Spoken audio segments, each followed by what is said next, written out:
Good afternoon, everyone. Today, I am going to discuss Module 7, which is the conclusions and recommendations. Lesson 1, Drawing Conclusions. A conclusion is the final part of a research study that contains the implications and significance of the findings. It should provide a clear answer to the research questions and summarize the learnings from the study. Next, there are 12 strategies for writing an effective conclusion. First is the conclusion are intertwined with the introduction.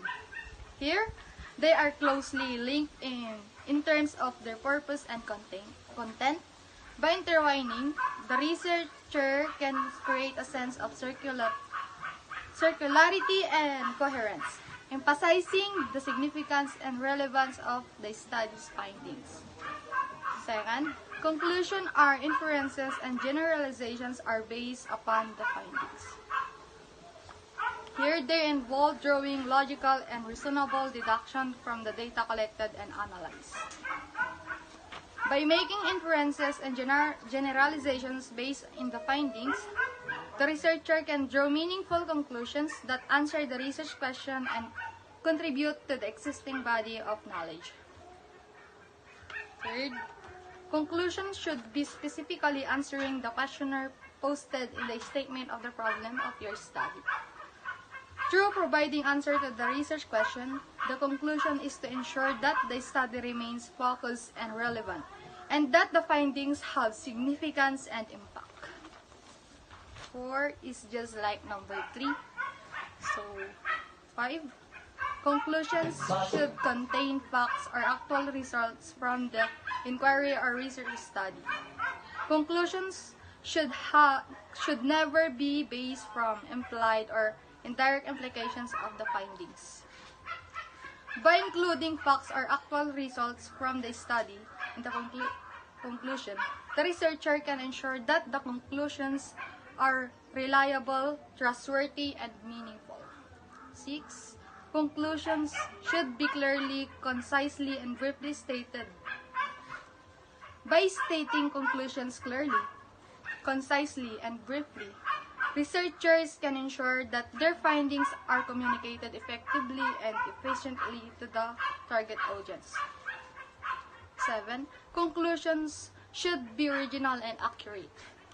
In providing conclusions, it should be original so that we avoid plagiarism, and also it should be accurate to provide a reliable foundation for future research practice. 8. Conclusions should not introduce new arguments, new ideas, or information not related to your research study. We should avoid this so that the researchers can ensure that their conclusions are clear, concise, and focused on the study's main findings and implications. 9. Conclusions should leave the reader with an interesting final impression. Here, by leaving the reader with an interesting final impression, researchers can ensure that their study has a lasting impact on the reader's understanding of the topic and can stimulate further thought and discussion. 10. Conclusions should refer only to the subjects, or populations of your research study. By referring only to the subjects or populations of the research study, researchers can ensure that their conclusions are accurate, credible, and relevant to the study's findings. 11. Conclusions should contain categorical statements. Refrain from using words like perhaps or maybe or those words that would imply unresolved issues. By using categorical statements, researchers can ensure that their conclusions are clear, concise, and confident, and that they provide a definitive summary of the study's findings. Lastly, conclusions should not contain apologetic statements for unresolved problems in the study. By avoiding apologetic statements, researchers can ensure that their conclusions are confident, clear, and focused on the study's findings and implications. Next. Guidelines in writing your research conclusions. There are 5 guidelines in writing your research conclusions. These 5 guidelines are essential in writing a research conclusions because they ensure that the conclusion effectively summarizes the study's findings, addresses the research questions, and provides a clear direction for future research. First, avoid merely summarizing. Make inferences from the summary of results. It should go beyond simply stating the results. By making inferences from the summary results, the researchers can provide a deeper understanding of the findings and their implications. Next, state your conclusion in a clear and simple language. A clear and simple language ensures that the conclusion is accessible to a wide range of readers. By emphasizing the purpose of the study and relating how the findings differ from other studies, the researcher can provide context and significance to the research. Next, do not just reiterate the discussion of your results. Here, it ensures that the conclusion provides a cohesive and integrated summary of the study's findings. By synthesizing the arguments presented in the paper, the researcher can demonstrate how the study's objectives were achieved and how the research problem was addressed.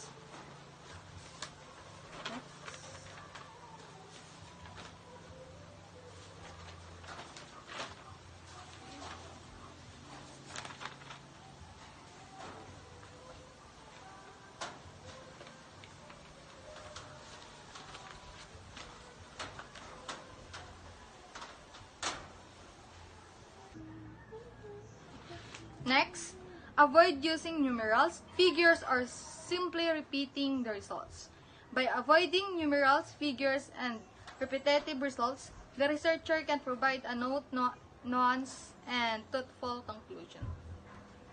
Lastly, indicate opportunities to future research. By indicating opportunities for future research, the researcher can provide a clear direction for future studies and contribute to the ongoing development of knowledge in the fields. Thank you for listening. Hello, good afternoon. I am Angel Charlene Flor Alcantara, and I will be the first to discuss Lesson 2. As you write these recommendations, you will have to look at what you have gotten out of your paper while also thinking about any possible ideas you might have for later research studies. This can help with producing a strong paper that will inspire people to think differently about whatever it is you have written and could especially inspire new research to come about over time. Number 1. What can be done? To enhance future studies in practical research, it's crucial to outline actionable steps, resource needs, and ways to increase impact. Start by defining a clear methodology, such as selecting relevant sample groups or designing experiments that simulate real-world scenarios to ensure results are applicable. Resources such as access to specific equipment, data collection tools, and skilled researchers should be clearly identified to streamline the research process.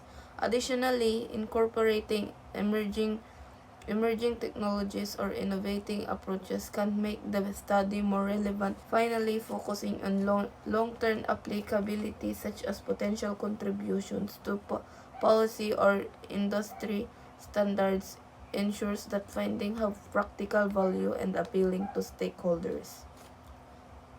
Number 2, explaining the benefits. Explaining the benefits of future studies in practical research involves highlighting how they can address current research limitations, solve real-world problems, and bridge existing knowledge gaps. For instance, in studying renewable energy storage methods, future research could build on current battery technology limitations by exploring alternatives such as solid-state batteries or hydrogen fuel cells, which could potentially offer greater efficiency and sustainability. For example, research could could target improving electric vehicle batteries by creating models that predict battery degradation, ultimately, ultimately extending battery life and reducing waste. Additionally, follow-up studies could address gaps left due to today's technological constraints, such as limited access to certain rare materials or the high cost of large-scale testing.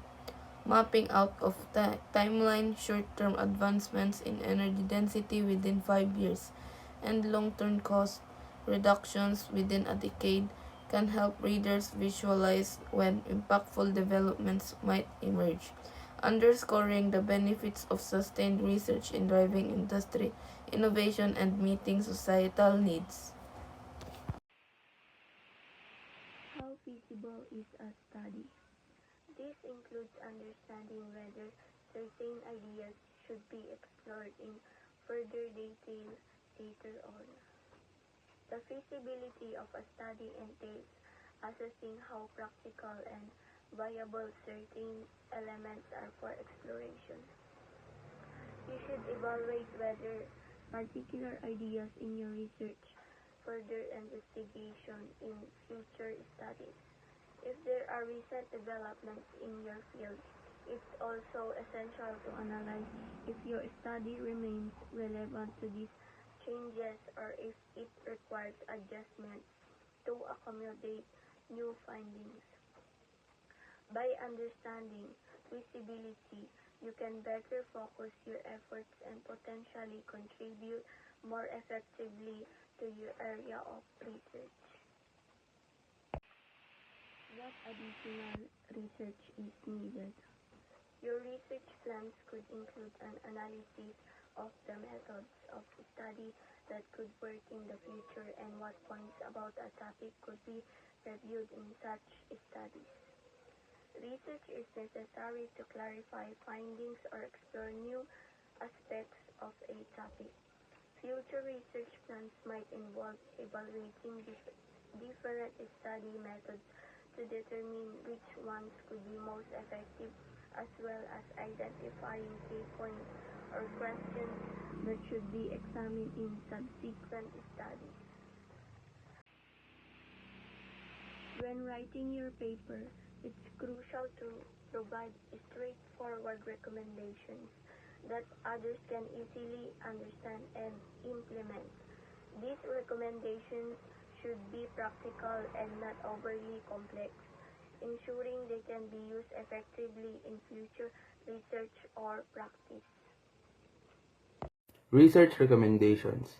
The recommendations can be described as a suggestion regarding the best course of action to take as a result of your summary of findings and conclusion. The purpose of a recommendation is to provide a useful guide that will not only address certain problems but result in a successful outcome. Take note that no matter how similar the studies are in content and context, their findings may be different because they will depend heavily on the outcomes and current situations that have occurred during the time frame of the study. Your recommendations should point specific actions to be addressed. An excellent advice would direct those affected by the situation to take concrete action on what needs to be done to solve the issue or to resolve the situation. Generally, recommendations include how to further improve the pertinent variables or treatment used in the study, suggestions to concerned individuals or agencies, future researchers who may want to pursue similar studies, and suggest variable or research methods for future use. Two functions of recommendations. Two major purposes of the research recommendations should be considered to be to craft a good recommendation. 1. Implications of your findings must identify the areas of concern that needs to be addressed. How can future studies address the limitations you encountered in your research?